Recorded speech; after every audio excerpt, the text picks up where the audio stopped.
ಹರಿ ಓಂ ಆನಂದಮಜರಂ ನಿತ್ಯಂ ಅಜಮಕ್ಷಯಮಚ್ಯುತಂ ಅನಂತಶಕ್ತಿಂ ಸರ್ವಜ್ಞಂ ನಮಸ್ಸೇ ಪುರುಷೋತ್ತಮಂ. ಸರಿ ನೋಡ್ರಿ, 77ನೇ ಪೇಜ್ನಲ್ಲಿ ಪಾಠ ನಡೀತಾ ಇದೆ. ಏನಾಯಿತು? ಯಥಾ ನದ್ಯಸ್ಯಂದಮಾನಾಃ ಸಮುದ್ರೇ ಸ್ತಂಗಚ್ಚಂತಿ ನಾಮರೂಪೇ ವಿಹಾಯ ತಥಾ ವಿದ್ವಾನ್ ನಾಮರೂಪಾದ್ ವಿಮುಕ್ತಃ ಪರಾತ್ಪರಂ ಪುರುಷಮುಪೈತಿ ದಿವ್ಯಂ. ಈ ಮಂತ್ರ ನಡೀತಾ ಇದೆ. ಸರಿ ಆಯ್ತು. ಅಲ್ಲಿ ಹೇಳೋ ಕಾಲಕ್ಕೆ ದೃಷ್ಟಾಂತ ಕೊಟ್ಟು ಎಲ್ಲರೂ ಭಗವಂತನಲ್ಲಿ ಸೇರಿದಾಗ ನಾಮರೂಪಗಳ ವಿಹೀನರಾಗ್ತಾರ ಅಂತ ಹೇಳಿತು. ಇದಕ್ಕೆ ಬೇರೆ ವ್ಯಾಖ್ಯಾನಕಾರರಿಗೆ ಅನುಕೂಲವಾಯಿತು. ಯಾಕಂದ್ರೆ ಅದ್ವೈತ ದರ್ಶನದ ಚಿಂತನೆ ನಾಮರೂಪಗಳ ವಿಹಾಯವೇ ಇದೆ ಅವರಿಗೆ. ಇವರು ಎಲ್ಲ ಜೀವರು ಎಲ್ಲರೂ ಯಾವಾಗ ಮೃತರಾಗಿ ಮುಕ್ತರಾಗ್ತಾರೋ ಆವಾಗ ತಮ್ಮ ನಾಮ ರೂಪಗಳನ್ನು ಕಳ್ಕೊಂಡು ನಿರ್ಗುಣ ನಿರಾಕಾರ ಆಗ್ತಾರೆ ಅಂತೆ ಅವರಿಗೆ ಅದೇ ಪ್ರೇಮ ಅದ.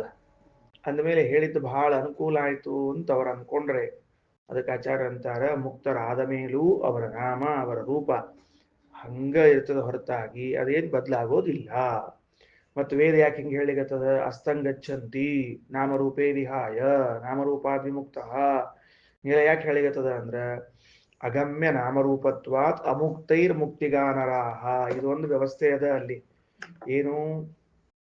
ಮುಕ್ತರಾಗದೇ ಇದ್ದವರಿಗೆ ಮುಕ್ತರಾದವರು ಗೊತ್ತಾಗುವುದಿಲ್ಲ. ಹೆಂಗಿದ್ದಾರೆ ಮುಕ್ತಿಯೊಳಗೆ? ಅವ್ರಿಗೇನು ಹೆಸರದನೋ ಇಲ್ಲೋ, ರೂಪ ಅದನೋ ಇಲ್ಲೋ ಅಂತ ಅವ್ರಿಗೆ ಗೊತ್ತಾಗಂಗಿಲ್ಲ. ಯಾರಿಗೆ? ಅಮುಕ್ತರಿಗೆ. ನಾವು ಅಮುಕ್ತರಾದವರು ಮುಕ್ತರ ಬಗ್ಗೆ ಪುರಾಣಗಳಲ್ಲಿ ಕೇಳಿ ತಿಳ್ಕೊಳ್ಬಹುದೇ ಹೊರತಾಗಿ ನೋಡಿ ತಿಳ್ಕೊಳ್ಳಿಕ್ ಸಾಧ್ಯ ಇಲ್ಲ. ಪುರಾಣದಲ್ಲಿ ಉಳಿದವರ ಹೆಸರನ್ನು ಹೇಳುವುದಿಲ್ಲ. ಇಲ್ಲಿಂದ ಮುಕ್ತನಾದ್ಮೇಲೆ ಅವಂಗೇನು ಹೆಸರು ಬಂತು, ಅವಂಗೇನು ಹೆಸರದ, ಇದ ಹೆಸರ ಅಲ್ಲದನೋ, ರೂಪ ಹೆಂಗದ, ಯಾವ್ದು ಹೇಳುವುದಿಲ್ಲ. ಅಂದಮೇಲೆ ನಮಗೆ ಅದು ಗೊತ್ತಾಗದೇ ಇದ್ದದ್ದರಿಂದಾಗಿ ನಾಮರೂಪಗಳು ಇಲ್ಲ ಅನ್ನೋ ಅಭಿಪ್ರಾಯವೇ ಹೊರತಾಗಿ ಒಟ್ಟಾರೆ ನಾಮರೂಪಗಳೇ ಇಲ್ಲ ಅಂತನ್ನೋ ಅರ್ಥವನ್ನು ಮಾಡಬಾರದು. ಇಷ್ಟರ್ಥ. ಅಲ್ಲಿ ಈಗ ಉದಾಹರಣೆಗೆ ಏನ್ ಹೇಳಿದ್ರು? ನದಿ. ಆ ನದಿಗಳು ಸಮುದ್ರಕ್ಕೆ ಹೋಗಿ ಸೇರಿದ ಮೇಲೂ ಕೂಡ ಅಲ್ಲೇನಾಗ್ತಾವ? ಸಮುದ್ರದಲ್ಲಿ ತಾವು ಪ್ರತ್ಯೇಕವಾಗಿಯೇ ಇರ್ತಾವ. ವಿಶಾಲವಾದ ಸಾಗರದಲ್ಲಿ ಗಂಗಾ, ಯಮುನಾ ಅದೆಲ್ಲ ಹೋಗಿದ್ರೆ, ಕೃಷ್ಣವೇಣಿ, ಭದ್ರಾ ಇವೆಲ್ಲ ಹೋಗಿದ್ರೆ ಆ ನದಿಗಳ ಆ ಸಮುದ್ರದಲ್ಲೂ ಕೂಡ ಅಲ್ಲಲ್ಲಿ ಗಂಗಾ, ಕೃಷ್ಣ, ತುಂಗಭದ್ರಾ ಹಂಗೆ ಇರ್ತಾವ. ಅದೇ ನಿಮಗೆ ಗೊತ್ತಾಯ್ತು ಅಂತ ಕೇಳಿದ್ರೆ ಅದಕ್ಕೆ ಆಚಾರ ಪ್ರಮಾಣ ವಾಕ್ಯ ಕೊಡ್ತಾರ. ಸ್ವಕೀಯಂ ಉದಕಂ ನದ್ಯ ಸಮುದ್ರೇ ನೈವ ಜಾನತೆ ವಾಯುಸ್ತು ತತ್ ಪೃಥಗ್ ಜ್ಞಾತ್ವಾ ಮೇಘೇ ಕೃತ್ವಾ ಪ್ರವರ್ಷತಿ ಇತಿ ಚ. ವಾಯುದೇವರ ಉಪಕಾರ ಸ್ಮರಣೆ ಮಾಡಬೇಕು ಅಂತಂತಾರೆ. ಸ್ವಕೀಯಂ ಉದಕಂ, ತಮ್ಮ ನೀರುಗಳನ್ನ ನದ್ಯ ಸಮುದ್ರೇ ನೈವ ಜಾನತೆ, ನದಿಯಲ್ಲಿ ಸಮುದ್ರವು ತಿಳಿಯುವುದಿಲ್ಲ. ತಿಳಿತೇನು ಏನಂತ ಹೇಳಿದ್ದು? ಬಹಳ ಆಶ್ಚರ್ಯ. ಇದ್ರ ಮೇಲೊಂದು ಆಕ್ಷೇಪದ, ಆಕ್ಚುಲಿ ಬಹಳ ವಿಚಿತ್ರ ಆಕ್ಷೇಪದ. ನದಿ ನೀರು ಒಳಗೆ ಹೋದ್ಮೇಲೆ ಅಭಿಮಾನಿ ದೇವತೆಗಳು ತಾವು ಯಾರು ಅಂತ ತಮ್ಮಿಂದ ಅಭಿಮನ್ಯಮಾನವಾದ ನೀರನ್ನು ತಿಳ್ಕೊಳಿಕ್ಕಾಗಂಗಿಲ್ಲ ಅಂತ. ಈ ವಾಕ್ಯ ಹೆಂಗದ? ನದ್ಯ ನದಿಗಳು ಸ್ವಕೀಯ ಮುದಕಂ ತಮ್ಮ ನೀರುಗಳನ್ನು ಸಮುದ್ರದಲ್ಲಿ ನೈವ ಜಾನತೆ ತಿಳಿಯೋದಿಲ್ಲ ಅಂತ. ಅಲ್ರಿ, ಗಂಗಾ, ಯಮುನಾ ಇವ್ರು ದೊಡ್ಡವರಿದ್ದಾರೆ, ಇವರು ಅಪರೋಕ್ಷ ಜ್ಞಾನಿಗಳವರೆಲ್ಲ. ಅವರಿಗೆ ತಮ್ಮ ನದಿ ನನ್ನ ನೀರು ಅಂತ ಗೊತ್ತಾಗಂಗಿಲ್ಲ. ಏನ್ ಮತ್ತೆ ಇಷ್ಟು ಗೊತ್ತಾಗಂಗಿಲ್ಲ? ಆತ ನೀವು ವಾಯುದೇವರಿಗೆ ಗೊತ್ತಾಗ್ತದ, ವಾಯುದೇವ್ರು ಪ್ರತ್ಯೇಕ ಮಾಡ್ತಾರ, ಅದೆಲ್ಲ ಮಹಿಮಾ ಹೇಳ್ರಿ, ವಾಯುದೇವ್ರು ಬೇಡ ಅಂದಿಲ್ಲ. ವಾಯುಸ್ತು ತತ್ ಪೃಥಕೃತ್ವ, ವಾಯುದೇವರವನ್ನು ಪ್ರತ್ಯೇಕ ಮಾಡಿ ಯಮುನಾ ನೀರು ತಗೊಂಡು ಹೋಗಿ ಯಮುನಾ ದಂಡಿ ಮೇಲೆ ಊರ್ನಾಗ ಮಳಿ ಸುರಿಸ್ತಾರ. ಅವು ಮತ್ತೆ ಮಳಿ ಬಂದು ಮತ್ತೆ ನೀರು ಯಥಾ ಪ್ರಕಾರ ಯಮುನಾದಾಗ ಬರ್ತಾವ ಅಂತ ಇಟ್ಕೋಣಂತ. ಆ ನದ್ಯಭಿಮಾನಿ ದೇವತೆಗಳು ವರುಣ ಪತ್ನಿಯರು ಕಕ್ಷೆಯಲ್ಲೂ ಎತ್ತರದಲ್ಲಿ ಬರುವಂತವ್ರು, ಅವ್ರಿಗೂ ಗೊತ್ತಾಗೋದಿಲ್ಲ ಮತ್ತೆ. ಅಂದ್ರೆ ಅದಕ್ಕೆ ಈ ಆಕ್ಷೇಪಕ್ಕೆ ಉತ್ತರ ಕೊಡ್ಬೇಕು ನಾವು. ಸ್ವಕೀಯಂ ಉದಕಂ ನದ್ಯ ತಿಳಿತಾ? ಏನಂತ ಹೇಳಿದ್ದು? ನದ್ಯ ನದಿಗಳು ಸ್ವಕೀಯ ಮುದಕಂ ತಮ್ಮ ನೀರನ್ನು ಸಮುದ್ರೇ ನೈವ ಜಾನತೆ ಸಮುದ್ರದಲ್ಲಿ ತಿಳಿಯೋದಿಲ್ಲ. ವಾಯುಸ್ತು ವಾಯುದೇವರಾದರೂ ತತ್ ಪೃಥಜ್ಞಾತ್ವ ಅವುಗಳನ್ನು ಪ್ರತ್ಯೇಕವಾಗಿ ತಿಳಿದು ಮೇಘೇ ಕೃತ್ವ ಮೋಡದಲ್ಲಿ ತುಂಬಿಕೊಂಡು ಪ್ರವರ್ಷತಿ ಮಳೆ ಸುರಿಸ್ತಾರ ಇತಿ ಚ. ಇಷ್ಟ ಆಯ್ತು ನೋಡಿ ವ್ಯವಸ್ಥೆ. ಅಲ್ಲಿಂದ ಅಲ್ಲೇ ಹೋಗ್ತದೆ. ಗಂಗಾ ನೀರು ಗಂಗಾಕ್ಕ ಹೋಗ್ಬೇಕು, ಎಲ್ಲಾ ನೀರು ಎಲ್ಲೆಲ್ಲಿದ್ದು ಅಲ್ಲೇ ಹೋಗ್ಬೇಕು. ಸಮುದ್ರಕ್ಕೆ ಬಂದು ಸೇರಿರ್ತಾರೆ. ಸಮುದ್ರದಲ್ಲಿ ಇದ್ದದ್ದನ್ನ ವಾಯುದೇವರು ಆವಿ ಮಾಡಿ ಅದನ್ನ ಅದೇನು ವ್ಯವಸ್ಥೆ ಅದ ಅದನ್ನ ಮುಗಿಸ್ಕೊಂಡು ತಗೊಂಡು ಹೋಗಿ ಮತ್ತೆ ಅದ ನೀರು ಅಲ್ಲೇ ಹಾಕ್ತಾರೆ.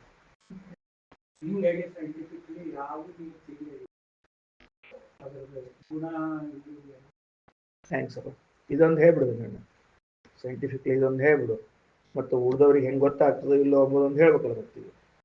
ಆ ನದ್ಯಾಭಿಮಾನಿ ದೇವತೆಗಳಿಗೆ ಮತ್ತೆ ಯಾಕೆ ಗೊತ್ತಾಗ ಮತ್ತೆ ನದಿಗಳಲ್ಲೇ ಮತ್ತೆ ಅವರು ತಮ್ಮ ಅಭಿಮಾನಿ ದೇವತೆ ಗೊತ್ತಾಗನೆ ಮತ್ತೆ ಏನ್ರಿ. ನದ್ಯಾಭಿಮಾನಿ ದೇವತೆಗಳು ಸಮುದ್ರಕ್ಕೆ ಹೋದ್ಮೇಲೆ ನಮ್ ನೀರ್ ಯಾವುದು ಅಂತ ಗೊತ್ತಾಗಂಗಿಲ್ಲ ಅಂತ ಬರ್ದಾರ. ಹೆಂಗದ ಮುಂದೆ ವ್ಯವಹಾರ ಹೆಂಗ್ ಮಾಡ್ಬೇಕು?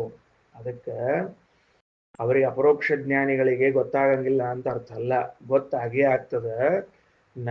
ನದಿ ನೀರು ಸಮುದ್ರಕ್ಕೆ ಹೋದ್ಮೇಲೆ ಇವು ನನ್ನ ನೀರು ಅಂತ ಅಭಿಮಾನ ಮಾಡಂಗಿಲ್ಲ ಅವರು. ಅವು ನನ್ನ ನೀರು, ಇವು ನನ್ನ ನೀರು ಅಂತ ಅಭಿಮಾನ ಮಾಡ್ಕೋತ ಕೊಡುದಿಲ್ಲ ಅವರು. ಅಲ್ಲಿ ಅಭಿಮಾನ ತ್ಯಾಗ ಮಾಡಿರ್ತಾರೆ. ಎಲ್ಲಿ ಹೋದ್ಮೇಲೆ ಸಮುದ್ರಕ್ಕೆ ಜಾಯಿನ್ ಆದ ಮೇಲೆ ಯಾವ ನದ್ಯಾಭಿಮಾನಿ ದೇವತೆಗಳು ಇದು ನನ್ನ ನೀರು ಇದು ಪರರ ನೀರು ಅಂತ ಮಾಡುವುದಿಲ್ಲ, ಅಭಿಮಾನ ತ್ಯಾಗ ಮಾಡಿಬಿಟ್ಟಿರ್ತಾರೆ.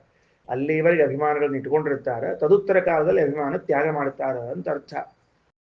ಸ್ವಕೀಯಂ ಉದಕಂ ನದ್ಯ, ಅದಕ್ಕೆ ನದಿಗಳು ಅದು ಸ್ವಕೀಯಂ ಅನ್ನೋ ಶಬ್ದಕ್ಕೆ ತಮ್ಮಿಂದ ಅಭಿಮನ್ಯಮಾನವಾದ ಉದಕಂ ನೀರನ್ನು, ನದ್ಯ ಅನ್ನೋ ಶಬ್ದಕ್ಕೆ ಜಡ ನದಿಗಳಲ್ಲ, ನದ್ಯಾಭಿಮಾನಿ ದೇವತೆಗಳು.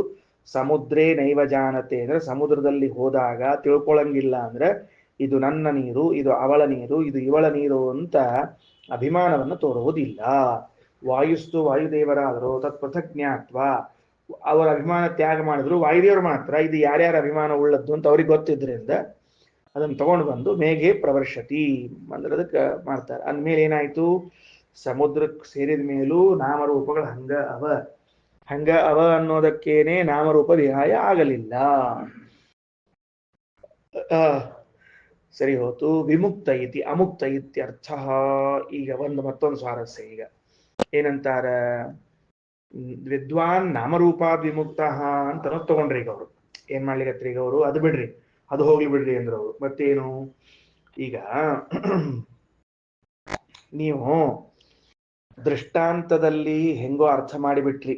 ಏನ್ ಅರ್ಥ ಮಾಡಿದ್ರಿ? ನದಿಗಳು ಸಮುದ್ರಕ್ಕೆ ಸೇರಿದಾಗ ನಾಮರೂಪಗಳನ್ನ ಬಿಟ್ಟು ಎಂಬುದಕ್ಕೇನೋ ಅರ್ಥ ಮಾಡಿದ್ರಿ. ಇಲ್ಲಿ ದಾಷ್ಟಾಂತಿಕದಲ್ಲಿ ವಿದ್ವಾನ್ ಅಪರೋಕ್ಷ ಜ್ಞಾನಿಯು ನಾಮರೂಪಾತ್ ವಿಮುಕ್ತ ಅಂತ ಸ್ಪಷ್ಟ ಹೇಳಿಕತ್ತಾರ.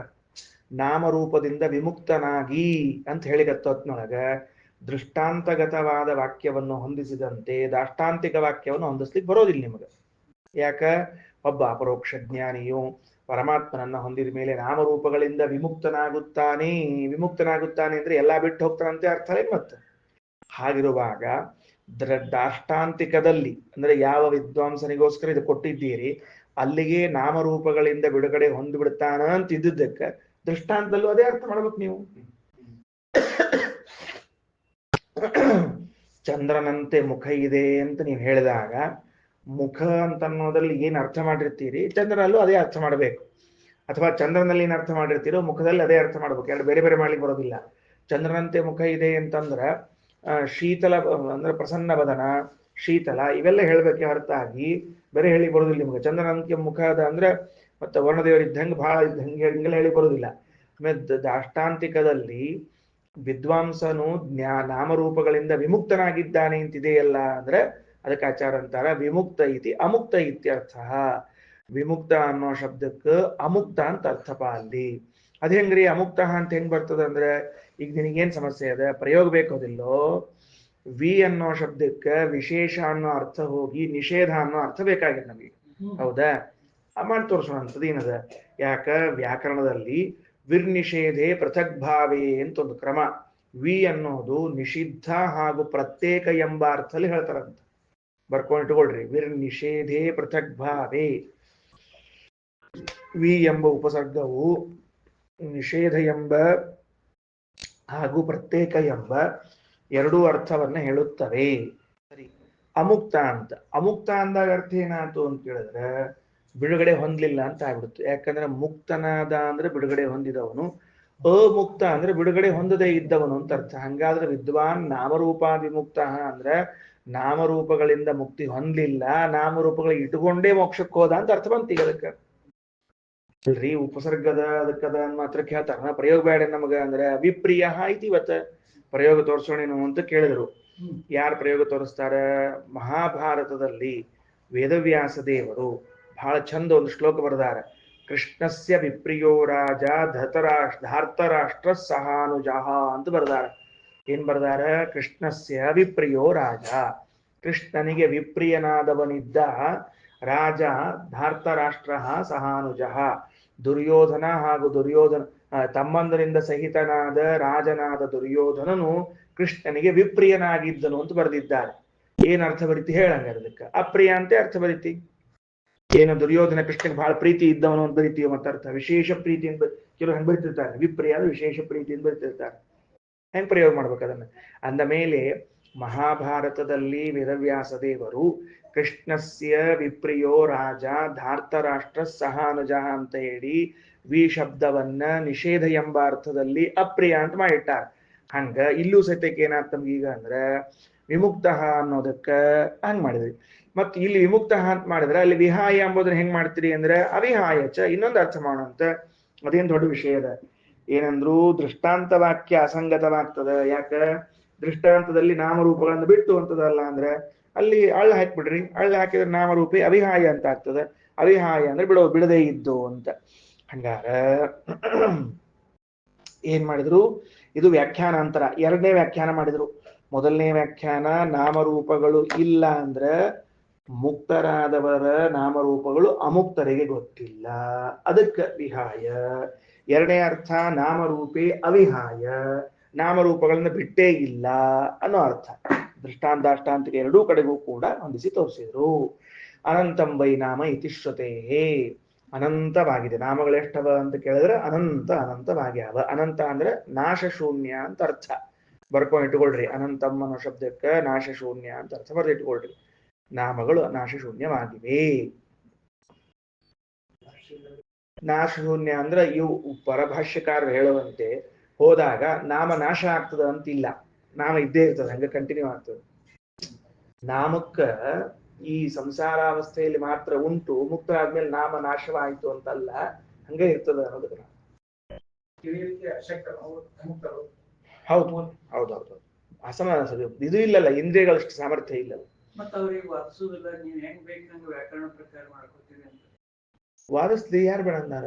ವ್ಯಾಕರಣ ಅವ್ರಿಗೂ ಸಮಾನ, ನಮಗೂ ಸಮಾನ. ವ್ಯಾಕರಣ ಅವ್ರಿಗೂ ಸಮಾನ, ನಮಗೂ ಸಮಾನ. ಇದ ವ್ಯಾಖ್ಯಾನವನ್ನ ಇದ ವಾಕ್ಯಗಳನ್ನ ಇಟ್ಕೊಂಡು ಅವ್ರು ಬೇರೆ ಕಡೆ ವ್ಯಾಖ್ಯಾನ ಮಾಡಿದಾಗ ನಾವು ಹಂಗೆ ಇರ್ಬೇಕಾಗ್ತದೆ. ಅಂದ್ರೆ ಹಿಂಗ ಅನಿಸ್ತದ ಅದು ನನಗೆ. ಅದಕ್ಕೆ ನಾವು ಹಂಗೆ ಹೇಳ್ಬೇಕಾಗ್ತದೆ. ಅವಾಗ ಅವ್ರೇನ್ ಮಾಡ್ಬೇಕಾಗ್ತದೆ? ನಾವ್ ವ್ಯಾಕರಣ ಪ್ರಕಾರ ಹೇಳಿವಿ ಅಂತ ಅನ್ಬೇಕಾಗ್ತದೆ. ಮತ್ ನಾವೇನ್ ಮತ್ತಿನ್ನ ಮಾರ್ಕೆಟ್ ಪ್ರಕಾರ ಹೇಳಿವಿ ಅಂತ ನಾವು ಕೇಳ್ಬೇಕಾಗ್ತದೆ ಅಷ್ಟೆ. ಸರಿ, ಥ್ಯಾಂಕ್ಸ್ ಬಾ ಬಿದ್ದಣ್ಣ. ಇನ್ನ ಮುಂದೆ ನೋಡ್ರಿ ಬಿದ್ದಣ್ಣಲ್ಲ ಏನ್ ತಿಳ್ಕೊಂಡಿಪ್ಪ.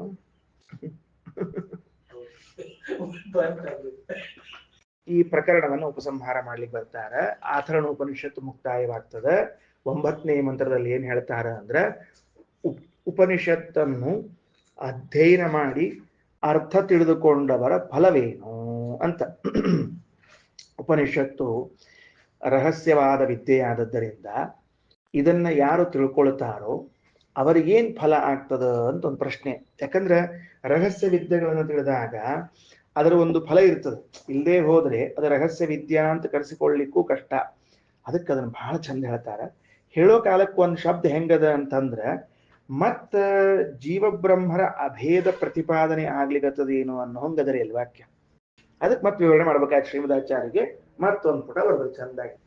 ಎಲ್ಲರ ಜೀವಬ್ರಹ್ಮರ ಅಭೇದ ಅಂತ ಬಂತೋ ಮುಗೀತಾಚಾರ. ತಗೋ ಇಡೀ ಉಪನಿಷತ್ತು ತಿರುಗಿಬಿಡ್ತಾರ. ಬಾ ಎಲ್ಲ ತೋರಿಸ್ಬಾ ಅಂತ ಕೊಡ್ತಾರ. ಸಯೋಗ ವೈ ತತ್ಪರಮಂ ಬ್ರಹ್ಮ ವೇದ ಬ್ರಹ್ಮೈವ ಭವತಿ ನ ಅಸ್ಯ ಅಬ್ರಹ್ಮವಿತ್ಕುಲೇ ಭವತಿ ತರತಿ ಶೋಕಂ ತರತಿ ಪಾಪ್ಮಾನಂ ಗುಹಾ ಗ್ರಂಥಿಭ್ಯೋ ವಿಮುಕ್ತೋ ವೃತೋ ಭವತಿ. ಉಳಿದೇನ್ ಸಮಸ್ಯೆ ಇಲ್ರಿ. ತರತಿ ಶೋಕಂ ಗೊತ್ತಾಗ್ತದ, ದುಃಖ ಪರಿಹಾರಗೊಳ್ತಾನ. ಯಾರು ಉಪನಿಷತ್ತು ಅಧ್ಯಯನ ಮಾಡ್ತಾನೋ ಅವ ಏನಾಗ್ತದ, ಅವನಿಗೆ ದುಃಖವು ಪರಿಹಾರವಾಗುತ್ತದೆ. ತರತಿ ಶೋಕಂ.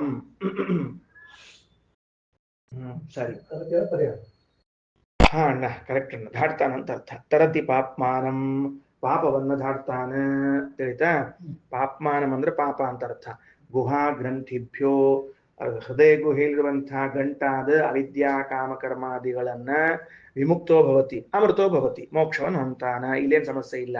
ಇಷ್ಟ ಅರ್ಥ ಆಗ್ತದ ಅಂದ್ರೆ ರಹಸ್ಯವಾದ ಉಪನಿಷತ್ತಿನ ಅರ್ಥವನ್ನ ಅನುಸಂಧಾನ ಮಾಡಿದವನಿಗೆ ಎಲ್ಲ ದುಃಖಗಳ ನಾಶ, ಎಲ್ಲ ಪಾಪಗಳ ನಾಶ, ನಮ್ಮ ಹೃದಯ ಗುಹೆಯಲ್ಲಿ ಗಂಟಾಗಿ ಬಿದ್ದಿರುವ ಕಗ್ಗಂಟಾಗಿ ಬಿದ್ದಿರುವಂತಹ ಅವಿದ್ಯಾ ಕಾಮ ಕರ್ಮ ಇವುಗಳ ನಿವಾರಣೆ, ಕೊನೆಯಲ್ಲಿ ಮೋಕ್ಷ, ಇಷ್ಟ ಇರ್ತದೆ. ಇಲ್ಲಿ ಮ್ಯಾಲೊಂದು ಸಮಸ್ಯೆ ಇದೆ ನೋಡ್ರಿ. ಈಗ ಸಹ ಯಹ ಹ ವೈ ತತ್ ಪರಮಂ ಬ್ರಹ್ಮವೇದ, ಉಪನಿಷತ್ತಿನಲ್ಲಿ ಇಷ್ಟ ಚಂದ ಬಿಡಿಸಿ ಬಿಡಿಸಿ ಹೇಳ್ಯಾರ ಅಂಗಿರಸ ಋಷಿಗಳು. ಅವನಿಗರಿಗೆ ಆ ಭಗವಂತನನ್ನ ತಿಳಿದರೆ ಬ್ರಹ್ಮವೇದ, ಬ್ರಹ್ಮೈವ ಭವತಿ, ಅವನೇ ಬ್ರಹ್ಮನಾಗಿ ಬಿಡ್ತಾನ. ಸಮಸ್ಯೆ ಬಂತೀಗ. ಬ್ರಹ್ಮೈವ ಭವತಿ, ಹಾ ಅದು ಒಂದು ಸಂತೋಷ. ಎರಡನೇದ್ದು ನ ಅಸ್ಯ ಬ್ರಹ್ಮವಿತ್ ಅಬ್ರಹ್ಮವಿತ್ ಕುಲೇ ಭವತಿ. ಸ್ವಾರಸ್ಯ ಏನ್ ಗೊತ್ತೇನು, ಯಾರು ಈ ಉಪನಿಷತ್ತನ್ನೇ ಈ ಶಾಸ್ತ್ರವನ್ನು ಚಂದ ಅರ್ಥ ಮಾಡಿಕೊಂಡಿರ್ತಾರೋ ಅವರ ಮನೆಯಲ್ಲಿ ಬ್ರಹ್ಮಜ್ಞಾನಿಗಳಲ್ಲದವರು ಮಕ್ಕಳಾಗಿ ಹುಟ್ಟೋದಿಲ್ಲ. ಬ್ರಹ್ಮಜ್ಞಾನಿಗಳೇ ಮಕ್ಕಳಾಗಿ ಹುಡ್ತಾರ ಅಂತ ಮತ್ತೊಂದು ಫಲ. ಏನ್ ಫಲಪ ಇದು? ಅಬ್ರಹ್ಮವಿತ್ ಕುಲೇ ಭವತಿ, ಅವನ ಕುಲದಲ್ಲಿ ಅಬ್ರಹ್ಮವಿತ್ ಭಗವಂತನನ್ನ ತಿಳಿಯದೇ ಇರತಕ್ಕಂಥವ್ರು ಹುಟ್ಟುವುದಿಲ್ಲ. ಏನಾಗ್ತಾರೆ ಮತ್ತವರು? ತಿಳ್ಕೊಂಡವರೇ ಹುಡ್ತಾರೆ. ಸರಿ ಆಯ್ತೇನ್ರಿ? ಅಂದ್ರೆ ಬ್ರಹ್ಮಜ್ಞಾನ ಶೂನ್ಯರಾಗಿ ಶುದ್ಧ ಶುಂಠ ಶುಂಭಿಗಳು ಅಂತ ಹಿಂಗಿರ್ತಾರಲ್ಲ, ಹಂಗೆ ಹುಟ್ಟಂಗಿಲ್ಲಪ್ಪ. ಚಲೋ ಮಡಿ ಮೈಲಿಗೆ ಮಾಡ್ಕೊಂಡು ಆಚಾರ ವಿಚಾರ ಮಾಡ್ಕೊಂಡು ಇರೋರೇ ಹುಡ್ತಾರ. ಇದು ಏನು ಯಾರ ಬಗ್ಗೆ ಹೇಳ್ಯಾರ ಅಂತ ಶ್ರೀಮದ್ ಆಚಾರ್ಯ ಆಮೇಲೆ ವಿವರಣೆ ಮಾಡ್ತಾರೆ. ಇದು ದೇವತೆಗಳ ವಂಶದಲ್ಲಿ ಏನ್ ತಿಳ್ಕೊಂಡು ಹೇಳೋರಿದ್ದಾರೆ, ಮನುಷ್ಯ ವಂಶದಲ್ಲ, ದೇವತೆಗಳ ವಂಶದಲ್ಲಿ ಅಂತ ಹೇಳೋರಿದ್ದಾರೆ. ಸರಿ, ಅಂತೂ ಏನಾಯಿತು, ಎಷ್ಟು ಫಲ ಹೇಳಿದರು ಅಂತ ಕೇಳಿದ್ರೆ, ಯಾರು ಉಪನಿಷತ್ತಿನಲ್ಲಿ ಹೇಳಲಾದ ಭಗವಂತನನ್ನು ತಿಳಿಯುತ್ತಾನೋ ಆ ಭಗವಂತನ ಜ್ಞಾನದ ಫಲವೇನು ಅಂತ ಕೇಳಿದ್ರೆ ಸ್ವತಃ ಇವ ಬ್ರಹ್ಮ ಆಗ್ಬೇಕು. ಅವನ ವಂಶದಲ್ಲಿ ಯಾರು ಬ್ರಹ್ಮಜ್ಞಾನ ಶೂನ್ಯರಾದವರು ಹುಟ್ಟಂಗಿಲ್ಲ. ದುಃಖ ಪಾಪಗಳನ್ನ ಕಳೆದುಕೊಂಡು ಎಲ್ಲಾ ಅವಿದ್ಯಾ ಕಾಮ ಕರ್ಮಗಳನ್ನು ಕಳೆದುಕೊಂಡು ಮೋಕ್ಷವನ್ನು ಹೊಂತಾನ ಅಂತ ಇಷ್ಟು ಫಲ ಹೇಳ್ಬಿಟ್ರು.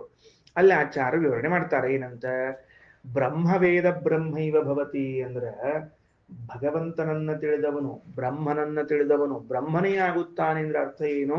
ಅದಕ್ಕೆ ಆಚಾರ್ಯ ಅಂತಾರ, ಪರಂ ಬ್ರಹ್ಮ ವಿದಿತ್ವಾತು ಬ್ರಹ್ಮಿತ ಸ್ಯಾತ್ ಸ್ವಯೋಗ್ಯತಃ. ಪರಂ ಬ್ರಹ್ಮನನ್ನ ತಿಳಿದವನು ಬ್ರಹ್ಮಿತಃ ಸ್ಯಾತ್, ಇವೇನಾಗ್ತಾನ? ಬ್ರಹ್ಮಿತನಾಗುತ್ತಾನೆ. ಬ್ರಹ್ಮಿತನಾಗೋದಂದ್ರೆ ತುಂಬಿಕೊಳ್ಳುವುದು ಅಂತ ಅರ್ಥ.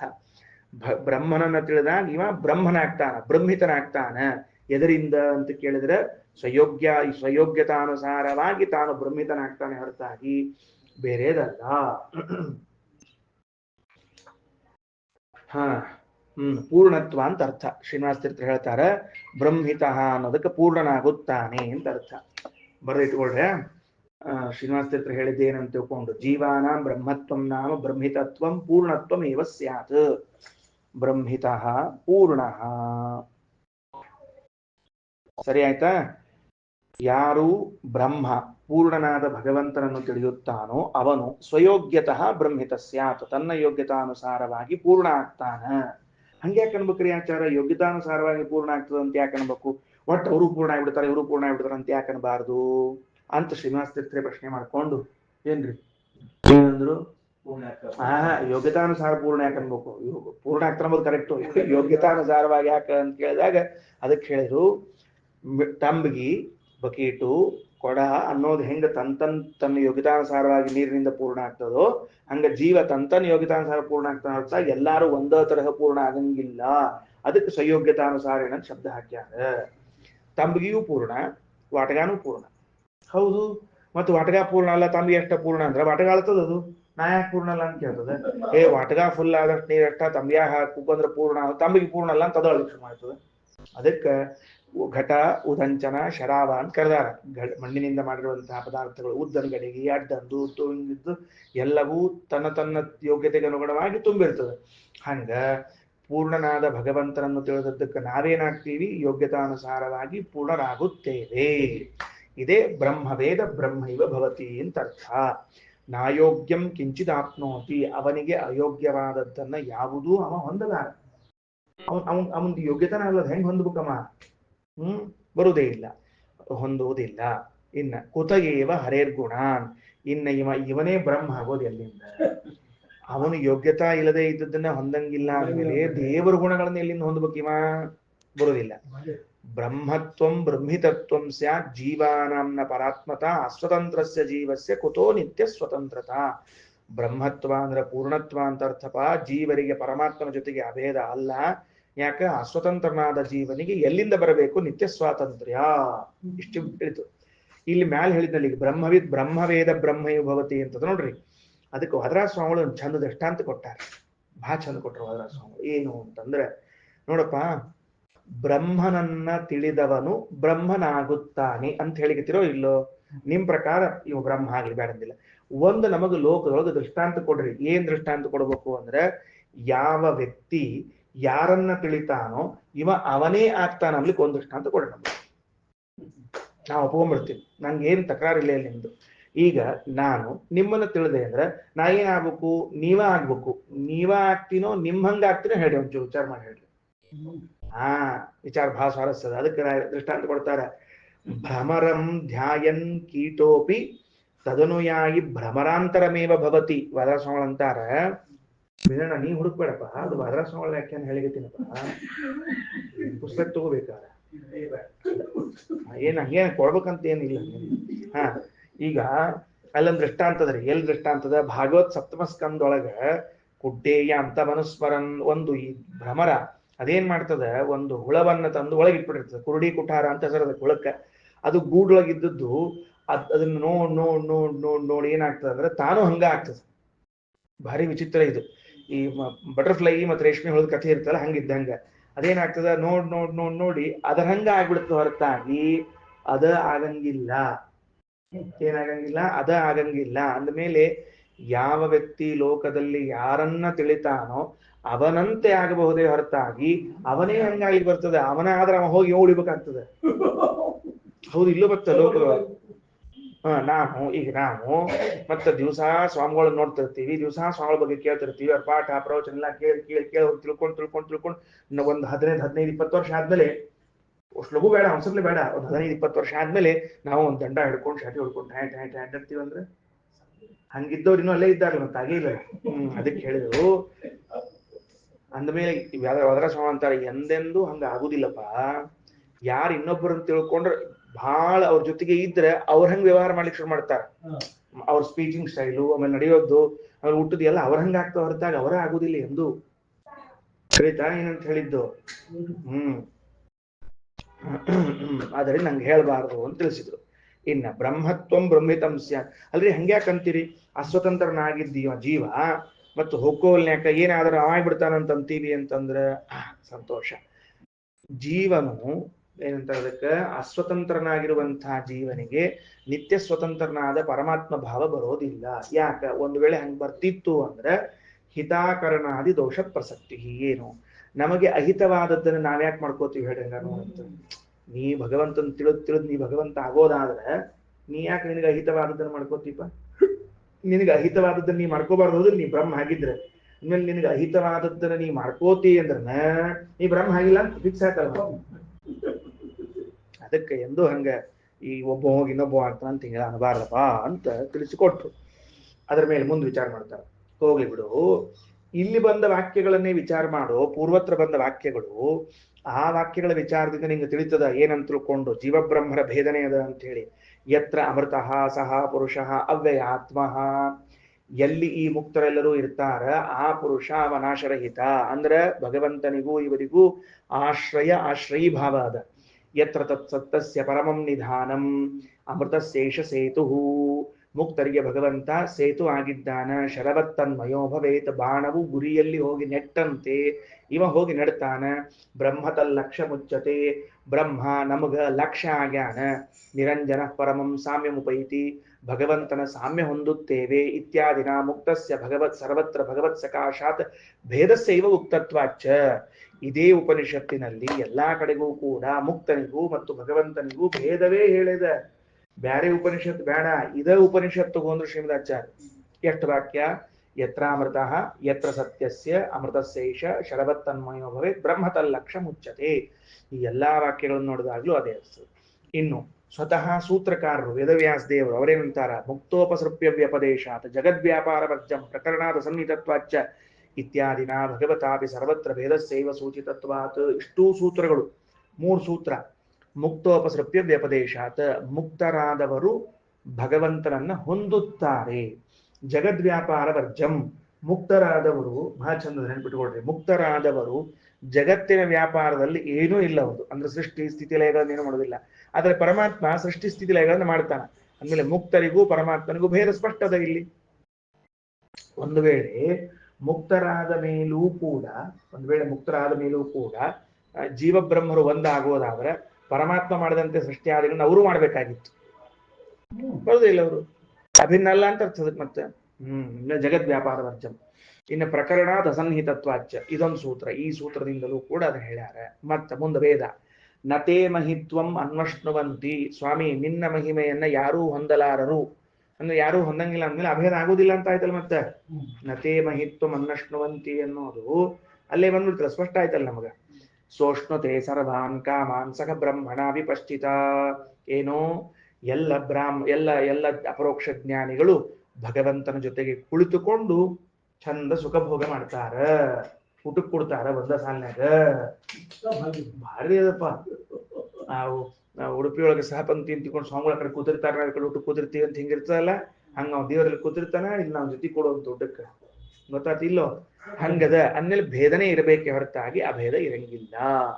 ಇನ್ನು ಮತ್ ಪ್ರಮಾಣ, ಬ್ರಹ್ಮೇಶಾನಾದಿಭಿರ್ದೇವೈಃ ಯತ್ ಪ್ರಾಪ್ತುಂ ನೈವ ಶಕ್ಯತೆ ತದ್ಯತ್ ಸ್ವಭಾವ ಕೈವಲ್ಯಂ ಸ ಭವಾನ್ ಕೇವಲೋ ಹರೇ ಇತ್ಯಾದಿಶ್ಚ. ಏನಂತಾರ? ಹೇ ಹರೇ, ಎಲೆ ಪರಮಾತ್ಮನೇ, ಕೊನೆಯ ಶಬ್ದ ಮೊದಲಿಗೆ ತಗೋಬೇಕು. ಹೇ ಹರೇ, ಎಲೆ ಪರಮಾತ್ಮನೇ, ಬ್ರಹ್ಮೇಶಾನಾದಿಭಿರ್ದೇವೈಃ, ಬ್ರಹ್ಮರುದ್ರದೇವರೇ ಮೊದಲಾದವರಿಂದ ಯತ್ ಪ್ರಾಪ್ತುಂ, ಕೈವಲ್ಯಂ, ಕೈವಲ್ಯ ಅಂದ್ರ ಸರ್ವೋತ್ತಮತ್ವ, ಬರೆದಿಟ್ಕೊಳ್ರಿ. ಕೈವಲ್ಯಂ ಸರ್ವೋತ್ತಮತ್ವಂ ಪ್ರಾಪ್ತುಂ ನೈವ ಶಕ್ಯತೆ, ಎಂದೂ ಅವರು ಸರ್ವೋತ್ತಮರಾಗಲ್ಲ. ತಿಳಿತಾ ಏನಂತ ಹೇಳಿ? ಕೈವಲ್ಯ ಅನ್ನೋ ಶಬ್ದಕ್ಕೆ ಸರ್ವೋತ್ತಮತ್ವಂ ಅಂತ ಅರ್ಥ. ಬರೆದಿಟ್ಕೊಳ್ರಿ, ಶ್ರೀನಿವಾಸ ತೀರ್ಥರು ಅದನ್ನೇ ಬರ್ದಾರ. ಕೈವಲ್ಯಂ ಸರ್ವೋತ್ತಮತ್ವವನ್ನು ಅವರು ಎಂದೂ ಹೊಂದ್ಲಿಕ್ಕೆ ಸಾಧ್ಯ ಇಲ್ಲ. ಆದ್ಮೇಲೆ ಮತ್ತೇನದು? ತದ್ಯತ್ ಸ್ವಭಾವ, ಅದು ನಿನ್ನ ನೈಸರ್ಗಿಕ ಗುಣ. ಅದು ಹೆಂಗ ವಿಷದಲ್ಲಿ ನೈಸರ್ಗಿಕವಾಗಿ ಮಾರಕತ್ವ ಗುಣ ಇದೆಯೋ, ಹೆಂಗ ಅಗ್ನಿಯಲ್ಲಿ ನೈಸರ್ಗಿಕವಾಗಿ ದಾಹಕತ್ವ ಗುಣ ಇದೆಯೋ, ಹಂಗ ಭಗವಂತನಲ್ಲಿ ನೈಸರ್ಗಿಕವಾಗಿ ಸರ್ವೋತ್ತಮತ್ವ. ಎಂಥ ಅದ್ಭುತ ವ್ಯಾಖ್ಯಾನ ನೋಡ್ರಿ. ಶ್ರೀನಿವಾಸ ತೀರ್ಥರು ಬಹಳ ಚಂದ ಬರೀತಾರೆ. ಏನಂತಾರ? ಯತ್ ಸ್ವಭಾವ ಯಸ್ಸ ನೈಸರ್ಗಿಕಂ ರೂಪಂ. ಏನು ಅರ್ಥಾತ್ ಇಲ್ಲೋ? ಏನಂತ ಭಗವಂತನಲ್ಲಿ ಸರ್ವೋತ್ತಮತ್ವ ಅನ್ನೋದು ಕಿರೀಟ ಇಟ್ಟು ಪಟ್ಟಾಭಿಷೇಕ ಮಾಡಿ ಬಂದದ್ದಲ್ಲದು, ನೈಸರ್ಗಿಕವಾದದ್ದು, ನ್ಯಾಚುರಲ್ ಅದು. ಈ ಊರ್ನಾಗಿದ್ದ ರಾಜರುಗಳಿಗೆ ಅವ್ರ ಅಪ್ಪಂದ್ರು ಅಜ್ಜಂದ್ರು ಮಂತ್ರಿಗಳು ಕಿರೀಟ ಇಟ್ಟು ಅಭಿಷೇಕ ಮಾಡಿ ರಾಜತ್ವ ಬರ್ತದ. ಕಾಡ್ನ್ಯಾಗಿದ್ದ ಸಿಂಹಕ್ಕೆ ನ್ಯಾಚುರಲಿ ಬಂದಿರ್ತದ ಅಂತಂತಾರಲ್ಲ. ಹಂಗ ಭಗವಂತನಿಗೆ ಸರ್ವೋತ್ತಮತ್ವವು ನ್ಯಾಚುರಲಿ ಇದ್ದದ್ದೇ ಹೊರತಾಗಿ ಯಾರಪ್ಪನ ಮನೆಗೆ ಹೊಂಟಲ್ಲ. ಏನಪ್ಪ ನಿಮ್ ಕೊಟ್ರ ಹಚ್ಕೊಂಡ? ಹೌದಾ? ಪಾಪ ಚಾತುರ್ಮಾಸ್ಯ ಅಂತ ತಿಳ್ಕೊಂಡು ಮುದ್ರಿ ತಗೊಂಡ ಅನ್ಕೊಂಡೆ ನಾನು. ದೇವ್ರ ಭೇಟಿ ಆಗ್ಲಿಕ್ಕೆ ಹೋಗಿ ಕಾಲಕ್ಕೆ ಮುದ್ರಿ ತಗೊಂಡು ಹೋಗ್ಬೇಕಂತ ಇಟ್ಕೊಂಡಿದ್ನಂತ. ನೀವೇನೋ ತಪ್ಪ ವ್ಯಾಖ್ಯಾನ ಮಾಡಿಬಿಟ್ರಿ ಅವನ ಬಗ್ಗೆ. ನೈಸರ್ಗಿಕ, ಗೊತ್ತಾಯ್ತಾ? ನಾಭಿಷೇಕ ನ ಸಂಸ್ಕಾರ, ಒಂದು ಶ್ಲೋಕ, ಸುಭಾಷಿತ ಶ್ಲೋಕ. ನಾಭಿಷೇಕ ನ ಸಂಸ್ಕಾರ ಸಿಂಹಸ್ಯ ಕ್ರಿಯತೆ ವನೆ. ಸಿಂಹಕ್ಕ ಕಾಡ್ನ್ಯಾಗ ಯಾರು ಅಭಿಷೇಕ, ಯಾರು ಸಂಸ್ಕಾರ ಮಾಡೋದಿಲ್ಲ. ಕಿರೀಟಂದು ಕರೆಗೊಳ್ಳೋದು. ವಿಕ್ರಮಾರ್ಜಿತ ಸತ್ವಸ್ಯ, ಪರಾಕ್ರಮದಿಂದ ಸಂಪಾದನೆ ಮಾಡಿದ್ದು ಸ್ವಯಮೇವ ಮೃಗೇಂದ್ರತ. ಆ ಮೃಗೇಂದ್ರತ ಅವ್ರಿಗೆ ಹಂಗ ಬಂದದ ಅಂತ ಹೇಳ್ತಾರೆ. ಹಂಗ ನಮ್ಮ ಸ್ವಾಮಿಗೆ ಸರ್ವೋತ್ತಮತ್ವ ನ್ಯಾಚುರಲಿ ಬಂದದ್ದೇ ಹೊರತಾಗಿ ಯಾರಪ್ಪ ಕೊಟ್ಟದ್ದಲ್ಲದು. ಬಹಳ ಚಂದದ. ತದ್ಯತ್ ಬ್ರಹ್ಮೇಶಾನಾದಿಭಿರ್ದೇವೈರ್ ಯತ್ ಪ್ರಾಪ್ತುಂ ನೈವ ಶಕ್ಯತೆ ತದ್ಯತ್ ಸ್ವಭಾವ ಕೈವಲ್ಯಂ ಸ ಭವಾನ್ ಕೇವಲೋ ಹರೇ. ಅದರಿಂದ ನೀ ಎಂಥವನು? ಕೇವಲ. ಕೇವಲ ಅಂದ್ರೆ ಜಡ ಅಮಿಶ್ರ ಅಂತ ಅರ್ಥ. ಜಡದಿಂದ ಮಿಶ್ರನಲ್ಲ. ಸರಿ. ಇನ್ನು ಮತ್ತೊಂದು ಪ್ರಮಾಣ ವಾಕ್ಯ ಏನಂತಾರ? ಮುಕ್ತೇಭ್ಯೋಪಿ ಮನುಷ್ಯೇಭ್ಯೋ ದೇವಾ ಏವ ಗುಣಾಧಿಕಾಃ. ಮುಕ್ತರಾದ ಮನುಷ್ಯರಿಗಿಂತಲೂ ದೇವತೆಗಳೇ ಗುಣದಲ್ಲಿ ಅಧಿಕರು. ತೇಭ್ಯೋ ವಾಯು, ವಾಯುದೇವರು ಆ ಮುಕ್ತರಾದ ಮನುಷ್ಯರಿಗಿಂತಲೂ ಮುಕ್ತರಾದ ದೇವತೆಗಳಿಗಿಂತಲೂ ಹೆಚ್ಚಿನ ಗುಣವುಳ್ಳವರು. ತಥೋ ವಿಷ್ಣು ಪರಿಪೂರ್ಣ ಗುಣ ಸದಾ. ಭಗವಂತ ಪರಿಪೂರ್ಣ ಗುಣ, ಒಂದೊಂದೊಂದೊಂದೊಂದೊಂದೂ ಪೂರ್ಣ ಆಗ್ಯಾವ, ಎಲ್ಲೂ ಅಪೂರ್ಣ, ಅರ್ಧಂಬರ್ಧ, ತುಂಡಾತು, ಕೆಟ್ಟ ಹೋತು, ಕಡ್ದು ಹೋತು, ಇಲ್ಲೇ ಇಲ್ಲ. ಯೇ ತ್ವೇತದ ಅನ್ಯಥಾ ವಿದ್ಯು, ಈ ವಿಷಯದಲ್ಲಿ ಯಾರು ಅನ್ಯಥಾ ತಪ್ಪು ತಿಳಿದುಕೊಳ್ತಾರೋ, ತೇಹಿ ಯಾಂತ್ಯಧರಂ ತಮಃ, ಅದರ ಫಲವಾಗಿ ಕತ್ತಲೆಯಲ್ಲಿ ಬೀಳ್ತಾರ. ಏ ತ್ವೇತದೇವಂ ಜಾನಂತಿ, ಯಾರು ಇದನ್ನು ಸರಿಯಾಗಿ ತಿಳ್ಕೋತಾರೋ, ತೇ ಯಾಂತಿ ಪರಮಂ ಹರಿಂ, ಅವರು ಭಗವಂತನನ್ನು ಹೊಂದುತ್ತಾರ. ಇತೀಚ, ಹೌದು, ಅವ್ರ ಮನೆಯಲ್ಲಿ ಎಲ್ಲಾ ಮತ್ ಬ್ರಹ್ಮಜ್ಞಾನಿಗಳೇ ಹುಟ್ಟು ಬಿಡ್ತಾರ, ಯಾರು ಬ್ರಹ್ಮಜ್ಞಾನಿ ಶೂನ್ಯರಲ್ಲ ಅಂದ್ರೆ ಮತ್ ನಮ್ಮ ಮನೆಗೆಲ್ಲ ಹುಡ್ತಾರ ನಾಳಿಂದ ಅಂದ್ರೆ ಅಪ್ಪಿ ನಿನ್ ಕಥೆ ಅಲ್ಲದು ಅಂತ ಹೇಳಿರ್ತಾರ. ದೇವಾನಾಂ ಸಂತತೋ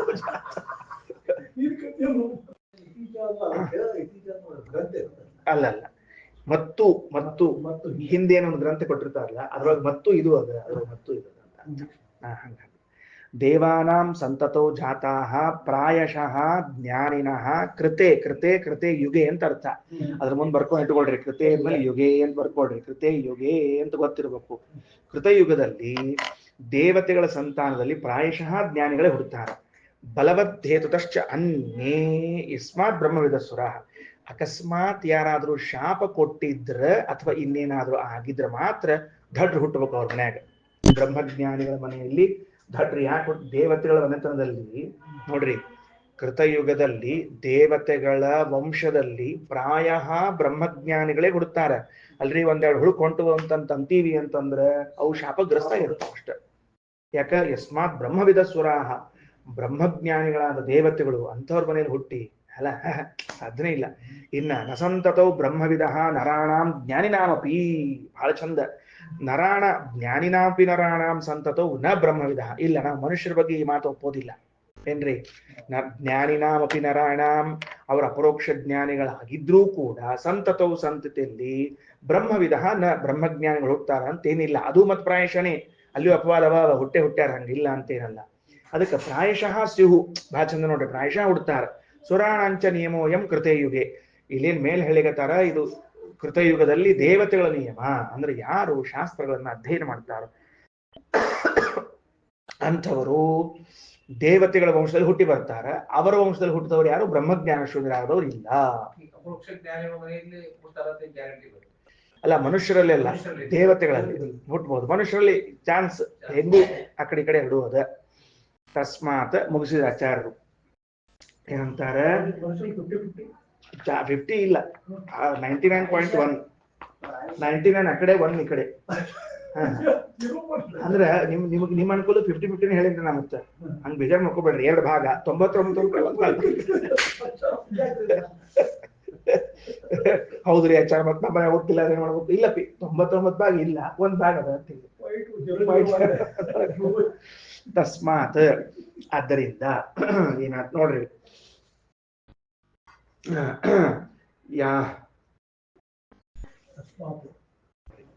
ತಸ್ಮಾತ್ ಉಮರ್ಜಿ ಆಚಾರ್ಯ ಬರೀತಾರ, ಯಾವ ಕಾರಣಕ್ಕೆ ಬ್ರಹ್ಮಜ್ಞಾನಿಗಳ ಮನೆಯಲ್ಲಿ ಬ್ರಹ್ಮಜ್ಞಾನಿಗಳೇ ಮಕ್ಕಳ ಮೊಮ್ಮಕ್ಕಳಾಗಿ ಹುಟ್ಟಿ ಬರ್ತಾರೋ ಇಂತಹ ಫಲವನ್ನ ಕೊಡುವ ವಿದ್ಯೆ ಯಾವ ವಿದ್ಯೆ? ಅದು ಪರವಿದ್ಯೆ ಅಂತ ಕರೆಸಿಕೊಂಡಿದೆ, ಭಗವಂತನನ್ನು ತಿಳಿಸಿಕೊಡುವಂತಹ ವಿದ್ಯೆ ಅಂತ ಕರೆಸಿಕೊಂಡಿದೆ. ಯಸ್ಮಾತ್ ಅನ್ನೋದೆಲ್ಲ ಅನ್ವಯ ಮಾಡಿದ್ರು. ಯಾವ ಕಾರಣಕ್ಕೆ ಬ್ರಹ್ಮಜ್ಞಾನಿಗಳ ಮನೆಯಲ್ಲಿ ಬ್ರಹ್ಮಜ್ಞಾನಿಗಳೇ ಹುಟ್ಟಿ ಬರ್ತಾರೋ ಇಂತಹ ಅಪೂರ್ವ ಫಲವನ್ನು ನೀಡುವ ಉಪನಿಷತ್ತುಗಳ ಅಧ್ಯಯನವನ್ನ ಮಾಡೋದು ಯಾಕೆ? ತತ್ಪ್ರತಿಪಾದ್ಯನಾದ ಭಗವಂತನನ್ನು ತಿಳಿದುಕೊಳ್ಳಿಕ್ಕೆ. ಸ ಭಗವಾನ್ ವಿಷ್ಣುರ್ಜ್ಞೇಯ ಸರ್ವೋತ್ತಮೋತ್ತಮ, ವಿಷ್ಣು ಎಂಥವನು ಸರ್ವೋತ್ತಮೋತ್ತಮನಾಗಿದ್ದಾನೆ. ಸದಾ ಸರ್ವಗುಣೈ ಪೂರ್ಣೋ ಯೋನಂತಃ ಪುರುಷೋತ್ತಮ, ಅವ ಸರ್ವಗುಣಗಳಿಂದ ಪೂರ್ಣನಾಗಿದ್ದಾನೆ, ಅನಂತನಾಗಿದ್ದಾನೆ ಅಂತ ತಿಳಿಸಿಕೊಟ್ರು. ಮುಗಿತಾ? ಮುಗಿದ್ಮೇಲೆ ನೋಡ್ರಿ ಈಗ ಏನಂತಾರ, ಈ ಉಪನಿಷತ್ತಿಗೆ ಯಾರ ಅಧಿಕಾರಿಗಳು? ಕೊನೆ ಮಂತ್ರ ಮುಗಿಸ್ಬೇಕಲ್ಲೀಗ. ತದೇಶ ಶ್ಲೋಕ, ಇದಕ್ಕೆ ಶ್ಲೋಕ. ಕ್ರಿಯಾವಂತಹ ಶ್ರೋತ್ರಿಯಾ ಬ್ರಹ್ಮನಿಷ್ಠಾ, ಎಷ್ಟು ಚಂದದರಿ ಎಲ್ಲರ. ಕ್ರಿಯಾವಂತಹ, ಉಪನಿಷತ್ತು ಅಧ್ಯಯನ ಮಾಡ್ಲಿಕ್ಕೂ ಅಧಿಕಾರ ಬೇಕು. ಏನು ಮೊದಲನೇದು? ವಿಹಿತ ಕರ್ಮಾನುಷ್ಠಾನ ಮಾಡಿದವರು. ಯಾರು ತಮಗೆ ವಿಹಿತವಾದ ಕರ್ಮಗಳ ಅನುಷ್ಠಾನ ಮಾಡ್ತಾರೋ ಅವರು ಇದನ್ನ ಅಧ್ಯಯನ ಮಾಡಬೇಕು. ಶ್ರೋತ್ರಿಯಾ, ವೇದಾಧ್ಯಯನ ಸಂಪನ್ನರಾದವ್ರು ಮಾಡಬೇಕು. ಬ್ರಹ್ಮನಿಷ್ಠಾ, ಭಗವಂತನಲ್ಲಿ ಮನಸ್ಸಿಟ್ಟವ್ರು ಮಾಡಬೇಕು. ಸ್ವಯಂ ಜುಹ್ವತಃ ಏಕರ್ಷೀನ್, ಸ್ವತಂತ್ರನಾದ ಭಗವಂತನನ್ನು ಯಜ್ಞದ ಮೂಲಕ ಆರಾಧನೆ ಮಾಡುವಂಥವರು, ಶ್ರದ್ಧಾಪೂರ್ವಕವಾಗಿ ಆರಾಧನೆಯನ್ನು ಮಾಡ್ತಕ್ಕಂಥವರು, ಅವರಿಗೆ ನೀವು ಇದನ್ನು ಪಾಠ ಹೇಳಬೇಕು. ತೇಷಾಮೇವ ಏತೇಷಾಂ ಬ್ರಹ್ಮವಿದ್ಯಾಂ ವದೇತ. ಇಂಥವರಿಗೆ, ಯಾರು ಸದಾಚಾರಿಗಳು, ಯಾರು ನಿಷ್ಠರೋ ಅವರಿಗೆ ಪಾಠ ಹೇಳ್ರಿ ಹೊರತಾಗಿ ಒಟ್ಟು ಕಂಡ್ಕಂಡವ್ರಿಗೆ ಹೇಳಿಕ್ ಹೋಗ್ಬೇಡ್ರಿ. ಶಿರೋವ್ರತಂ ವಿಧಿವದ್ಯೈಸ್ತು ಚೀರ್ಣಂ. ಅಷ್ಟೇ ಅಲ್ಲ, ಶಿರೋವ್ರತ ಅಂದ್ರೆ ಉಪನಯನ ಮೊದಲಾದ ಕರ್ಮಗಳು ಸ್ವಸ್ವಶಾಖೆಗೆ ಬೇಕಾಗಿರುವಂತಹದ್ದು ಶಿರೋವ್ರತ, ಅವುಗಳನ್ನ ಮಾಡಿದವರಿಗೆ ಹೇಳ್ರಿ. ತದೇತತ್ ಸತ್ಯಂ ಋಷಿರಂಗಿರಾ ಪುರೋವಾಚ. ಇದು ಸತ್ಯ. ಯಾರು ಶಿರೋವ್ರತ ಮೊದಲಾದ ಉಳ್ಳವರಾಗ್ಯಾರೋ ಅವ್ರಿಗೆ ಅಷ್ಟ ಪಾಠ ಹೇಳಬೇಕು, ಉಳಿದವ್ರಿಗೆ ಹೇಳಬಾರದು ಅಂತ ಅನ್ನೋದು ಸತ್ಯ. ಅಂದ್ರೆ ಸ್ವಸ್ವಶಾಖೋಕ್ತವಾದದ್ದನ್ನ ಅಧ್ಯಯನ ಮಾಡಿರ್ಬೇಕು ಅವರು, ಅಂತ ಹೇಳ್ಬೇಕು ಅಂತ. ಏನಂತ? ನೈತದ್ ಅಚೀರ್ಣಂ ವ್ರತೋ ಅಧೀತೆ. ಯಾರಿಗೆ ವ್ರತ ನಿಯಮಗಳನ್ನು ಮಾಡೋ ಅಧಿಕಾರ ಇಲ್ಲ ಅವರು ಇದಕ್ಕೆ ಓದೋ ಅಧಿಕಾರಿಗಳು ಅಲ್ಲ, ಮತ್ತೆ ಯಾಕ? ನ ಏತದ ಅಚೀರ್ಣ ವ್ರತ. ಅಚೀರ್ಣ ವ್ರತ ಅಂದ್ರೆ ಶಿರೋವ್ರತ ಮೊದಲಾದವುಗಳನ್ನು ಯಾರು ಮಾಡ್ಕೊಂಡಿಲ್ವೋ ಅವರ ಅಧೀತೆ, ಓದೋದಿಲ್ಲ. ನ ಅಧೀತೆ ಅಂತ ಹೇಳಿ ಮುಗಿಸಿ ಉಪನಿಷತ್ತು ವೇದ ಪುರುಷ ನಮಃ ಪರಮ ಋಷಿಭ್ಯೋ ನಮಃ ಪರಮ ಋಷಿಭ್ಯ ನಮಸ್ಕಾರ ಅಂತ ಎಲ್ಲ ಆ ಋಷಿಗಳಿಗೆ, ಪರಮ ಋಷಿಗಳಿಗೆ, ಯಾರು ವೇದ ಸಂಪ್ರದಾಯವನ್ನು ತಂದು ಕೊಟ್ಟಾರೋ, ಈ ಉಪನಿಷತ್ತುಗಳನ್ನು ಯಾರು ನಮಗೆ ತಂದು ಕೊಟ್ಟಾರೋ ಅವರಿಗೆಲ್ಲ ನಮಸ್ಕಾರ ಅಂತ ಹೇಳ್ತಾ ಇದ್ದಾರೆ. ಕೊನೆಯ ಮಂಗಳಾಚರಣ ಎಲ್ಲರೂ ಹೇಳ್ಬಿಡ್ರಿ. ಪ್ರೀಯತಾಂ ಭಗವಾನ್ ಮಹ್ಯಂ ಪ್ರೇಷ್ಠತಮಃ ಸದಾ ಮಮ ನಿತ್ಯಂ ನಮಾಮ್ಯೇನಂ ಪರಮೋದಾರ ಸದ್ಗುಣಂ. ಭಾಷ್ಯವನ್ನ ಮುಗಿಸಿದ ಶ್ರೀಮದಾಚಾರ್ಯರು ಭಾಷ್ಯ ಬರೆದದ್ದು ಏನಪ್ಪಾ, ಪ್ರಯೋಜನ ಏನು ಅಂತ ಕೇಳಿದ್ರೆ, ಪ್ರೀಯತಾಂ ಭಗವಾನ್ ಮಹ್ಯಂ. ದೇವ್ರ ಪ್ರೀತನಾಗ್ಬೇಕಷ್ಟ, ನಮಗೆ ಉಳಿದವ್ರದೇನು ಸಂಬಂಧವೇ ಇಲ್ರಿ. ಭಗವಾನ್ ಪ್ರಿಯ ಮಹ್ಯಂ ಪ್ರಿಯ. ಎಂಥವ ಭಗವಾನ್ ಅಂದ್ರ ಪ್ರೇಷ್ಠತಮ ಸದಾ ಯಾವಾಗಲೂ ಅತ್ಯಂತ ಪ್ರಿಯನಾಗಿರುವಂತಹ ಭಗವಂತ ಈ ಭಾಷ್ಯದಿಂದ ಪ್ರೀತನಾಗಲಿ. ಮಮ ನಿತ್ಯಂ, ನಿತ್ಯದಲ್ಲೂ ನನಗೆ ಅತ್ಯಂತ ಪ್ರೀತಿ ಪಾತ್ರನಾದ ಭಗವಂತನು. ನಮಾಮಿ, ಮತ್ತೆ ನಮಸ್ಕಾರ ಮಾಡ್ತೀನಿ, ಇವನಿಗೆ ನಮಸ್ಕರಿಸುತ್ತೇನೆ. ಪರಮೋದಾರ ಸದ್ಗುಣಂ, ಅನಂತ ಗುಣಪೂರ್ಣನಾಗಿರುವಂತಹ ಭಗವಂತನಿಗೆ ನಮಸ್ಕಾರ. ಅವ ನನಗೆ ಅತ್ಯಂತ ಪ್ರೀತಿ ಪಾತ್ರ, ಅವನು ನನ್ನ ಮೇಲೆ ಪ್ರೀತನಾದ್ರೆ ಸಾಕು ಅಂತ ಇಷ್ಟು ಕೇಳಿಕೊಂಡು ಇತಿ ಶ್ರೀಮದಾನಂದ ತೀರ್ಥ ಭಗವತ್ಪಾದಾಚಾರ್ಯ ವಿರಚಿತಂ ಆಥರ್ವಣೋಪನಿಷದ್ ಭಾಷ್ಯಂ ಸಮಾಪ್ತಂ. ಶ್ರೀಕೃಷ್ಣಾರ್ಪಣಮಸ್ತು.